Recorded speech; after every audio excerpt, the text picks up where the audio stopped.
I wanted to take a moment to introduce Mark Miller back into the Foresight community. So Mark has been really influential at driving many of the ideas that we believe in at Foresight forward. He's a computer security pioneer, was at Google for a while, is now at Agoric. He's also a Foresight Senior Fellow, and he wrote the Agoric Open Systems papers together with Eric Drexler quite some time ago. What year was it? They were published in '88. They do record that we started the work in '83. 83, there we go. And many of the ideas in there are now as relevant as ever. They lay out this really ambitious ecology of a super intelligent civilization in which humans and AIs cooperate through various different mechanisms that are not that uncommon that we already have in civilization. So we banded together with Christine, not sure where she is, oh, there in the back, and basically turned it into a Substack book called Gaming the Future, in which we again figure out, okay, what are some of the mechanisms that got civilization to where we are today? And that's the mechanism of voluntary cooperation. How can we use that in the future to cooperate better across humans, to develop better mechanisms for cooperation, especially also vis-a-vis AI systems? So how can we basically welcome AI players into the game that we play as civilization? All right, so that's the kind of like game theoretic notion of it. But maybe you can tell us a little bit, you defined civilization as a superintelligence and like basically us humans and AIs as components within that larger superintelligence. What do you make of that, and how can the principles of voluntary cooperation help humans cooperate better, lead to Pareto preferred hills, and ultimately how can we include AI systems into that much better? Okay, so that's a lot. One of the things that provoked me into starting the work that with Allison and Christine that led to writing the book was reading Bostrom's superintelligence book. And first of all, I want to just give a lot of credit to Bostrom for having gotten a lot of these conversations going together with Yudkowsky. But there were two things that stood out to me in reading that, and I'm not going to be claiming to speak for them, and I'll go ahead and exaggerate for clarity, but because I'm going to talk about my reaction rather than necessarily what's in their point of view. But on the one hand, they talk about a superintelligent singleton emerging that has that because it is superintelligent and emerges first, has complete power over the world, essentially is a unitary permanent military takeover, a permanent dictator over all of us that will last forever into the future. And then having set that up and spending a lot of effort why all sorts of other alternatives are not likely, they then proceed to advocate that wise philosophers work on the problem of how to encode a utility function such that this unitary dictator is a beneficial dictator, that it serves our interests. And on the one hand, I felt like this was kind of a very, very totalitarian view of the future that if pursued would go very badly. But on the other hand, I also recognized some very important commonalities between the elements of the problem as he laid it out and well, I'll say my perspective, which is that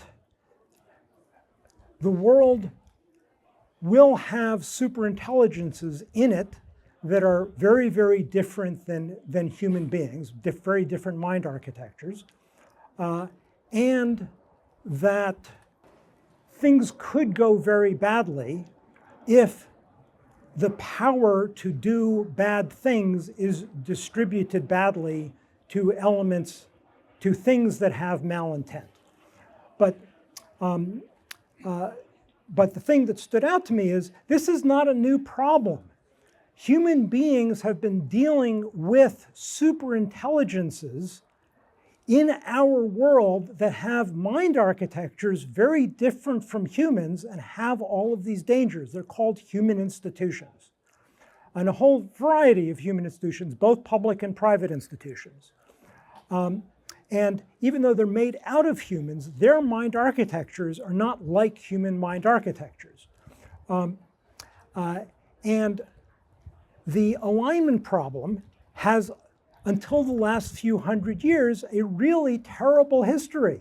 Most of our experience is coexisting with large-scale human institutions until a few hundred years ago was that these institutions were basically tools of terrible oppression, very counter-aligned with human good. And what we've come up with in the last few hundred years is a set of institutional innovations, a kind of technology that us technological innovators should be paying more attention to. We've come up with institutional mechanisms like democracy, rule of law, separation of powers, individual rights. All of these things, both the public ones and the private ones, separation of duties, the auditing, double entry bookkeeping, the common theme of all of these is they're systems for dividing power and then formulating a system of rules such that the divided power can be then recomposed together to interact in a way whose emergent properties are those that are better aligned with human benefit. And I would say our civilization is very much based on those. So that's essentially how I come to this. And then going to the Agorico Persistence paper, that was very much the perspective we had back in the 80s as to why our civilization works at all. And that was what we sought to amplify by inventing a vision of global distributed cryptographically secured smart contracting as a new technology base for institutional innovation, to give us new rule-based frameworks for dividing power and recomposing divided power. Wonderful. And you pointed out also the notion of Pareto hill climbing, basically that we are already a superintelligence that is aligned with human interests overall. So civilization as a whole is a superintelligence that is aligned with human interests by virtue of the fact that it allows Pareto hill climbing by enabling better and better cooperative structures, right? And how can we now basically use the tools that we have to ensure that a future in which we have new players like AI systems, in which a future can still allow us to do this secure voluntary cooperation towards better and better worlds by each defined by their own standards? So I'm going to focus on, in fact, the world of cryptographically enabled smart contracting as a core technology for enabling this. But let me start with the observation about computer security, something that's very widely believed, not necessarily in this community, but in the world in general, including among computer security people, is essentially computer security is impossible, that all we can do is manage the insecurity. We cannot build secure systems. And I think that is demonstrably wrong.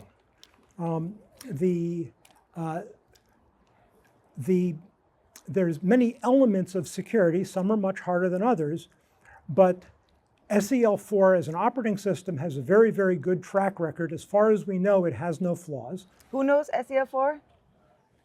Okay. Wonderful. Okay. Cryptography has an excellent track record going back to the RSA papers. And one way to look at all of these is in various kinds of conflict situation, there's always the question of, in the arms race between attack and defense, how does that arms race play out, and does one side have a long-term absolute advantage over the other? And in cryptography, we've seen that the defenders have an absolute advantage over the other, rather an exponential advantage, which may as well be absolute as far as we're concerned. In computer security, the computer security infrastructure that our entire civilization rests on, the one that's widely deployed into the world, is not only insecure, it's insecurable. And within the context of that infrastructure, the attackers very much have the advantage. We're well past the thresholds of machine learning and static analysis to bring down the civilization we've got because of the pervasive insecurity of the infrastructure it rests on. The SEL4 is a hard piece of engineering. It took years to do. The formal proof of correctness was a much larger effort than actually writing the software. But it shows that by doing that engineering, you can build systems that at these endpoints, at the operating system, programming language endpoints, you can get back to where the defenders have an absolute advantage over the attackers. And the reason this matters is that when the defenders have an absolute advantage, then we've got a foundation for building a peaceful, voluntary, a peaceful cooperative world of voluntary interactions.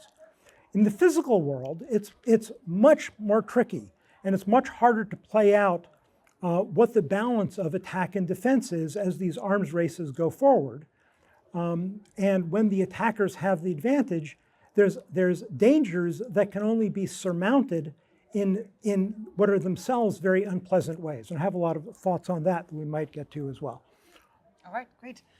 I think the general strategy that we lay out in the book is one of like de-pessimizing. So rather than like shooting for this perfect civilization in which we have this one AGI singleton that is perfectly aligned with human values, if only we could figure out what they are and then implement them in a substrate that doesn't share our evolutionary context or our substrate really. Rather let's kind of build from the civilization that we have and de-pessimize and build forward. And I think that really resonates really well with the recent DIAC movement. So I think much of what Vitalik has said in My Techno-Optimism are many of the technologies that we also point to in Gaming the Future. I wonder if you want to comment on that, on that general strategy a bit, especially as it pertains maybe also to other risks apart from AI. Okay. So first of all, thank you for sending me a pointer to Vitalik's paper. It's called My Techno-Optimism. It's a wonderful paper. I recommend it. The overall classification of worldviews that DIAC comes from, which he says is defensive or decentralized accelerationism, I would say very much is the mission that Foresight was founded on and has followed from the beginning, which is the engine of creating a glorious future is technological innovation and adoption of and deployment of new technologies. It's the thing that's going to let us hopefully grow into a wonderful world that spreads out into the universe. But there's also many dangers. There's no guarantee it's going to work out well. So while pursuing the optimistic dream of making the world a much better place and spreading that wonderful nature out into the currently, as far as we can tell, very dead universe, there's also very many dangers. There's many ways we can screw it up. And the foresight of Foresight Institute is that perhaps, and this is actually a hypothesis that itself we should be skeptical of, but perhaps if we try to develop some look ahead, anticipate what the upcoming technologies are, anticipate what their dangers are as well as what their promise is, we can help bias how these things emerge towards the futures which defend against their dangers while realizing their promise. And I'd say that Vitalik's overall perspective here is very much in common with all of that. I'd say that both defines the original mission of Foresight and what Vitalik classifies as DIAC. Yeah, based on the book, we've held these now 3 annual workshops on security and AI, especially security and multipolar AI.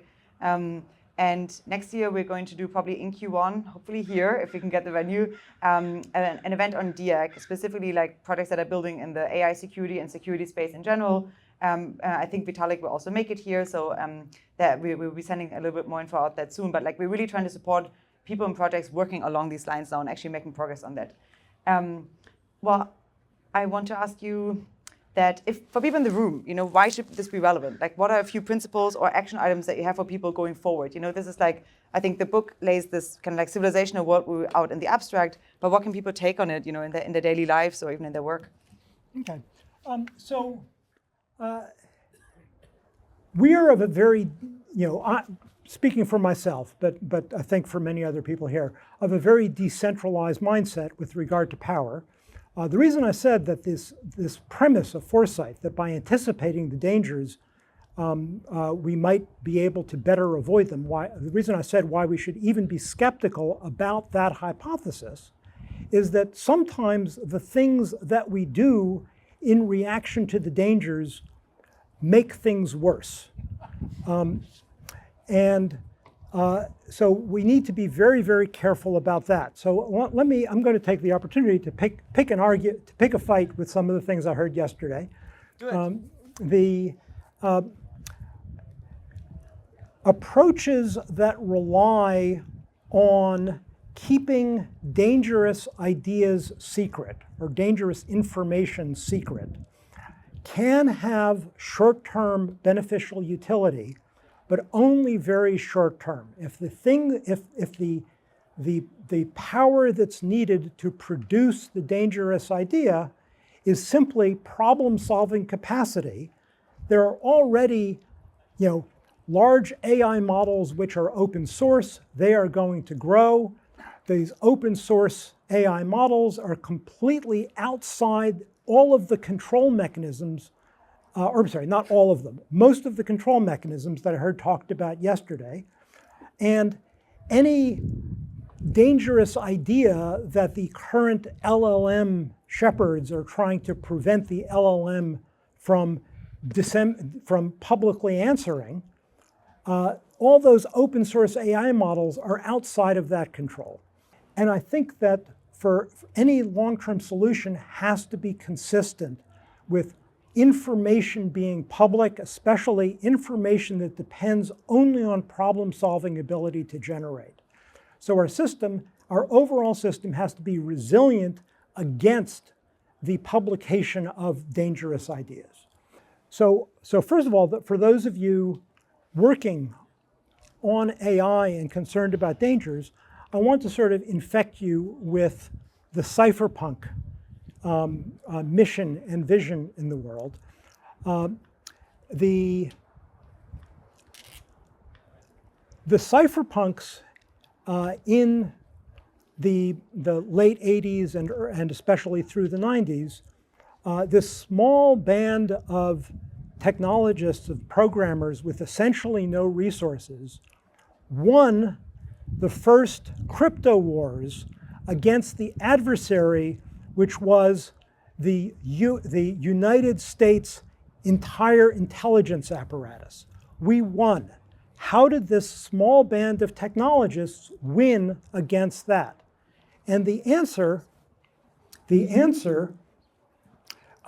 is that is facts on the ground. As we built, cypherpunks write code. We built systems that were effectively open source. The term open source, I'm not sure if it had been coined yet. I think it precedes that by a good deal. Or even free software. But in any case, these systems were widely disseminated. The ideas were certainly open. We worked on getting them deployed, most famously HTTPS through Netscape, but lots of other earlier things. We established facts on the ground by writing code, getting it deployed and adopted into the world at scale.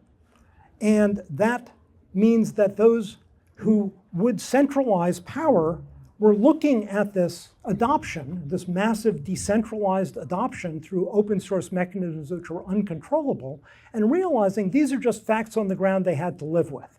Now, obviously, the war was much more complicated, and there have been, depending on how you count, 2 crypto wars since then that are messier. But the overall strategy remains. So the modern crypto world is also adopting this strategy, is build smart contracting frameworks, build systems like blockchains for running them in a way that is incorruptible even by nation-state level attackers, get them out into the world, get people using them, and just making them the facts on the ground. I think the same thing applies to building on the open source AI models and building new open source AI models. I think the ultimate route to our safety is once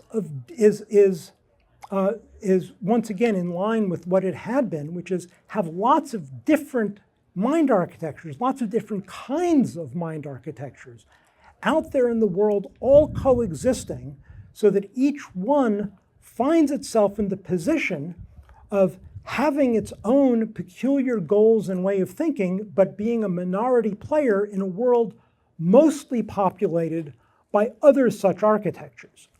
And that's the thing that leads to seeking a way to cooperate. How can I best serve my goals in a world mostly populated by other creatures with other goals, and to a large extent, finding opportunities to help them serve their goals in a way that helps me better serve my own goals.